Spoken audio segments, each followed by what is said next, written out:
Olá, eu sou o Claudio Lucchesi, editor da Revista Asas. Bem-vindo ao nosso canal aqui no YouTube. Há exatamente 60 anos, em 1º de maio de 1960, o mundo foi surpreendido pela notícia de que um avião espião tinha sido abatido sobre a União Soviética.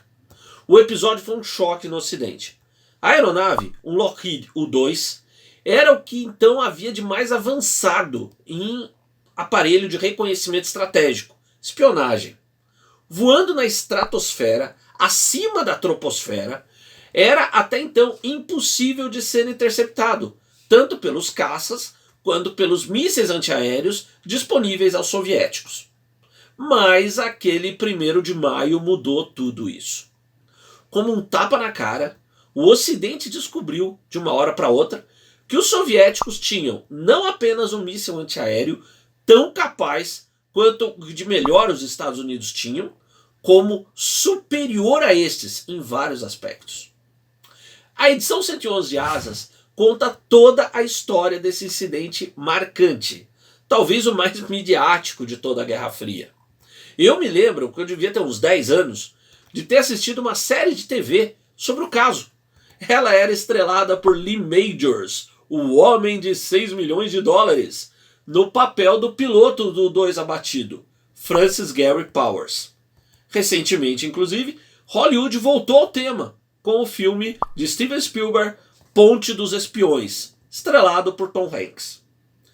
Para a matéria publicada em Asas, eu tive a honra e o prazer de entrevistar Francis Gary Powers Jr., filho do piloto do U-2. Gary Jr., que inclusive apoiou a produção de Ponte dos Espiões, lançou recentemente o livro Spy Pilot, dedicado a preservar a memória e fazer justiça à história do seu pai. E ele conversou comigo por telefone, contando detalhes incríveis do que aconteceu antes, durante e depois daquele fatídico 1º de maio de 1960. Numa viagem a Moscou em 2015, eu estive no Museu Central das Forças Armadas e ali eu mesmo vi os restos cuidadosamente preservados e exibidos do U-2 de Francis Gary Powers. Tudo isso junto, então, resultou nessa matéria completíssima da edição 111 de Asas, com muitos detalhes desse incrível episódio histórico da Guerra Fria. Agora eu te convido, junto com o Kowalski, para todos juntos assistirmos na íntegra a minha entrevista com Francis Gary Powers Jr. Solta o áudio. Yes. Here is Claudio Lucchesi from Brazil. All right. Nice to talk with you. How are you doing? I'm fine. I'm very happy talking with you. It's an honor to make this interview with you. Well, thank you. Same here. And please call me Gary. I go by that. My first question is this. Your father was the center of one of the most popular episodes of the Cold War. From the Soviet Union to Brazil, his name is very well known. But for you, who was your father, Francis Gary Powers? Well, my father was just that. He was my dad. And when I was growing up in Southern California, I knew that he was a pilot. I would fly with him when he would fly for radio and television stations reporting on news, weather, and traffic. I was also aware that he had been shot down over the Soviet Union, imprisoned by the KGB, and ultimately exchanged for a Soviet spy. But as a kid, growing up in this family, we talked about it. I was aware of it. I thought it was normal. I thought everybody's dad went through something like that. Perception changed on August 1st, 1977. My dad dies in a helicopter crash while working for NBC television, and that's when I became aware, or more aware, of his historical role, his important role in history. In the press release of your recent book, Spy Pilot, it is written that a cloud of controversy lingered around him. In your opinion, what kind of controversy?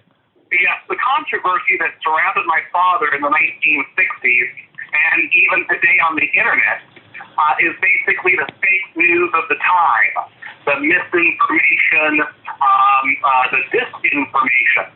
And basically there were all types of rumors that were circulated in 1960 after my father was shot down, saying that he defected.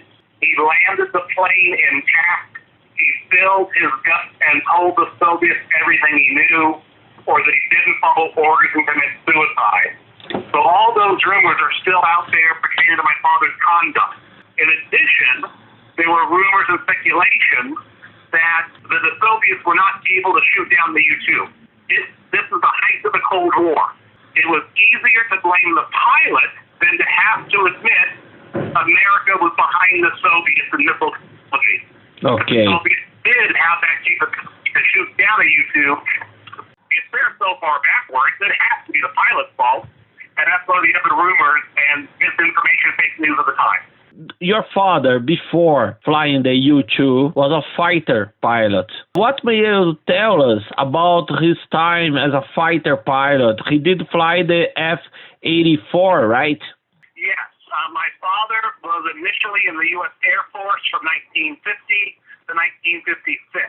He was an F-84 pilot, flying those planes out of Turner Air Force Base in Albany or near Albany, Georgia. So he was an Air Force fighter pilot, and when the U-2 program came into existence, he was recruited from the Air Force to fly these missions for the CIA. Why did he left the U.S. Air Force and join the CIA U-2 flight program? My father met with the commanding officer of the base and two CIA guys in suits that came in to brief the potential prospects for recruitment. Were basically told they'd be doing something very patriotic for their country. They'd be flying a very new and top secret airplane in the European theater. They could not tell them yet what they would be doing, other than it would be vital for national security. My father, after this meeting, went home and talked to his wife about this opportunity. They agreed that they both agreed they thought it would help advance his career, and so he was able to sign on the dotted line and be recruited by the Sea to fly the U-2 spy plane. You know where he trained to fly the U-2? How was the training to fly the U-2? My father was trained to fly the U-2 at Area 51 in the Nevada desert.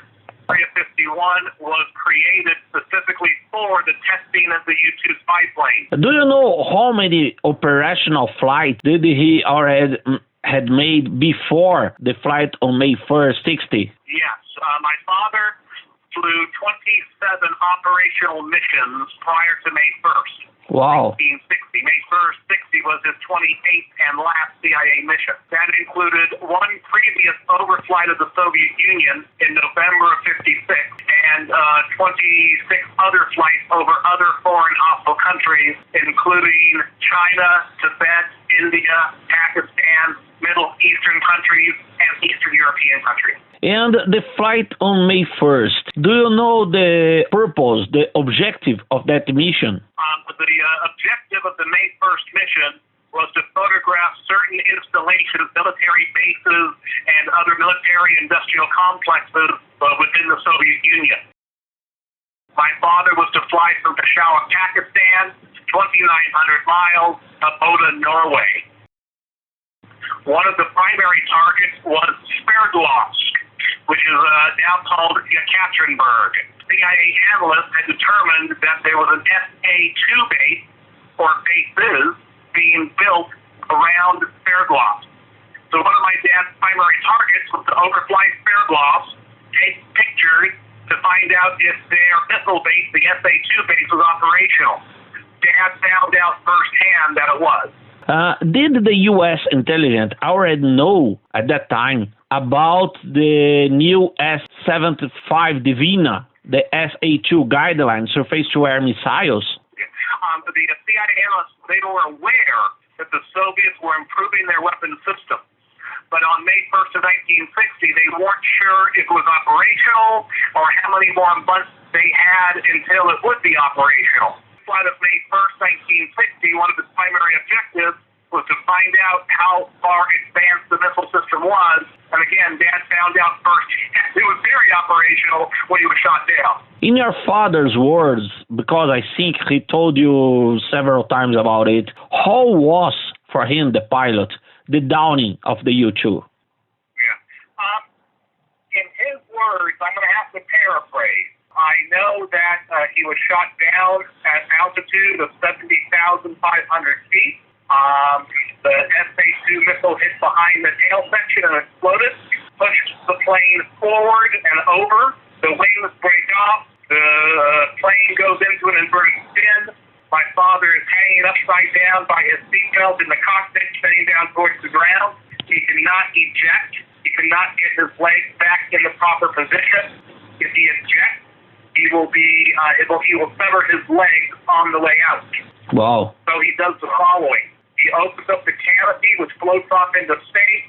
He undoes his harness and is immediately sucked up halfway out of the cockpit. He is still connected by his air hose. He realizes he's getting closer and closer to the ground. He breaks free of the air hose, falls free of the airplane. His parachute opens automatically at 15,000 feet. He parachutes down to the ground. Why didn't the self-destruction system of the plane wasn't activated? Under the circumstances my father found himself in, he could not activate the destruct button. Once the airplane had been put into an inversion, and my father had opened up the canopy, his faceplate had frosted over. He could no longer see the button, he could no longer reach the button, and he was not able to activate it because of the spinning of the airplane, the G-forces. Why didn't he use the CIA pills to kill himself? One of the misinformation of the time that indicated that my father was ordered to commit suicide, or that he didn't follow orders and commit suicide. And that is not correct. The CIA pilots were given the suicide pin, quote unquote, as a way to alleviate the pain and suffering in the event of torture. It was explained to the pilots that if they were caught, they would be tortured. And this was a way to alleviate the pain and suffering. Interesting. It was an optional device to use, an optional device to take at the pilot's discretion. Now, when the orders that the U-2 pilots were given basically indicated that if capture appears imminent, pilots are perfectly free to talk to their captors about their efforts to photograph their territory. They should not talk about specifications of the airplane and other issues that they can prevent from being revealed. So my father did exactly what he was ordered to do. He was cooperative to his captors to a certain extent, but he withheld quite a bit of information and did not give away everything he knew during the interrogation. And, well, talking about that, how was your father treated by the Soviets? Was he tortured? My father was treated well, all things considered.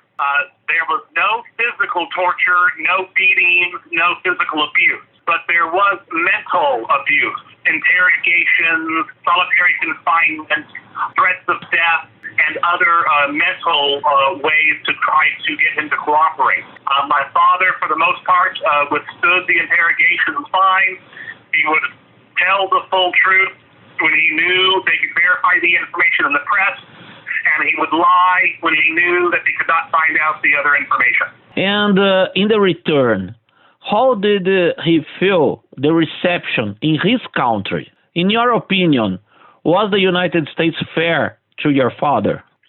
When my father returned home, he was shocked to discover that there were some rumors and newspaper articles being written saying that he had defected, he had landed the plane intact, he had spilled his guts and told the Soviets everything he knew, or that he hadn't followed orders and committed suicide. The American government the CIA cleared him of any wrongdoing. The U.S. Senate exonerated him of any wrongdoing. He was cleared by the Senate. He was cleared by the CIA, but he was not cleared by the court of public opinion because of the misinformation. And later, he goes to work in Lockheed, right? Yes, he did. Yes. At this time in Lockheed, was he being paid by CIA or Lockheed? That is one of the enduring questions I'm not really sure about. I think I found some of the information on the answer, but I'm not sure. My dad worked from Lockheed between 1963 and 1970. In 1970, he wrote his book, Operation Overflight, about his experiences with the U-2 program and the shoot-down. And once his book was published in 70, he was let go from Lockheed. Some people think it was at the CIA's request. We do not know that for sure, but it's what my father believed. Okay. We did find out during my research for my book that the CIA did provide some compensation to Lockheed for my father's employment there, but I don't know the exact details of how much or how often. But that was revealed in declassified documents through FOIA requests in 2017. So, Gary, thank you a lot. Is there anything else that you would like to tell us? Anything that you would like to add? Well, yes, a couple of things. First, I started doing my research in college. After I started my research, I moved to Virginia in 1992. I started to give lectures on the U-2 incident to high schools in Northern Virginia near Washington, D.C. 9 times out of 10, I'd walk into a building, a classroom, to give a talk on the U-2 incident. The kids thought I was there to talk about the U-2 rock band. And so that was the first clue that something had to be done to preserve Cold War history. I ended up founding the Cold War Museum in 1996 to honor Cold War veterans, preserve Cold War history, and educate future generations about this time period. More information on the Cold War Museum can be found online at coldwar.org. In addition, for people who are interested in this topic, they can contact me through my webpage, garypowers.com, or they can order a book, Spy Pilot, through spypilotbook.com. All right. All the best for you and thank you. All right. Thank you. Have a good day. Gostou da entrevista? Então, lançado em 2019, o livro de Gary Jr. conta a vida do seu pai com dados de arquivo e anotações pessoais que nunca tinham sido pesquisados antes. Ele teve ainda acesso a outros materiais, como as gravações dos interrogatórios de Powers pela CIA após o retorno dele da União Soviética, junto com outros documentos e até entrevistas de veteranos que conviveram com o pai dele e trabalharam na mesma época, tá? Escrito em parceria com Kate Donovan, Spy Pilot, Francis Gary Powers, The U-2 Incident and a Controversial Cold War Legacy, é uma leitura que eu recomendo. E a edição de Asas, com tudo dessa história incrível, você pode adquirir pelos canais que aparecem aqui na tela. Continue conosco, então se inscreva, ative o sininho para ser informado de todas as novidades e convide os amigos para o nosso canal. Um abraço meu e do Kowalski e até mais. Tchau!